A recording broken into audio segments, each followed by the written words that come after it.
Hi friends, welcome back to our channel. இன்றைக்கி என்ன recipe பார்க்க போகிறோன்னா வேர்க்கடலை மசாலா. அதை ஈஸியாகவும் டேஸ்ட்டாகவும் எப்படி செய்கிறதுன்னு பார்க்கலாம் வாங்க. இது பண்ணுறதுக்கு நான் ஒரு பச்சை வேர்க்கடலை 1/2 கிலோ எடுத்திருக்கேன். இந்த கடலையே வேக வச்சு எடுத்துக்கலாம். கடலை மூழ்கிற அளவுக்கு மட்டும் தண்ணி ஊற்றிக்கோங்க.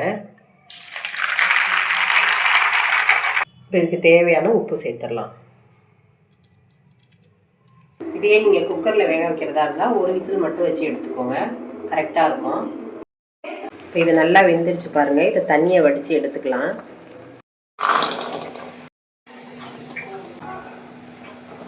தண்ணி இல்லாமல் இந்த மாதிரி ட்ரையாக எடுத்து வச்சுக்கோங்க. இப்போ கூடவே பொடியாக நறுக்கின ஒரு பெரிய வெங்காயத்தை சேர்த்துடலாம். அடுத்ததாக ஒரு கேரட் நல்லா துருவி அதையும் சேர்த்துடலாம். காரத்துக்காக 2 பச்சை மிளகாயை நல்லா பொடிசாக நறுக்கி சேர்த்துக்கோங்க. கொஞ்சமாக கட் பண்ண மாங்காய் சேர்த்துக்கலாம். சாட் மசாலா 1/4 டீஸ்பூன் சேர்த்துக்கலாம். ரொம்ப சேர்க்க வேண்டாம், மாங்காய் போட்டிருக்கறதுனால ரொம்ப புளிப்பாக இருக்கும், கம்மியாகவே சேர்த்துக்கோங்க. கடைசியாக மல்லித்தலை கொஞ்சம் சேர்த்துடலாம். இப்போ இதை எல்லாத்தையும் கலந்து விட்டுறலாம்.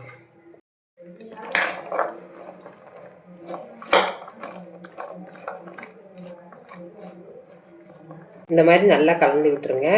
இப்போ சூப்பராக ரெடி ஆகிடுச்சு. இதை ஒரு நல்ல ஈவினிங் ஸ்நாக்ஸாக ட்ரை பண்ணி பாருங்கள். சாப்பிட்றதுக்கு ரொம்ப அருமையாக இருக்கும். இந்த ரெசிபி உங்களுக்கு பிடிச்சிருந்தா லைக் பண்ணுங்கள், ஷேர் பண்ணுங்கள், கமெண்ட் பண்ணுங்கள். மறக்காமல் சாய் கிச்சனை சப்ஸ்கிரைப் பண்ணுங்கள். நெக்ஸ்ட் வீடியோவில் பார்க்கலாம். பாய்.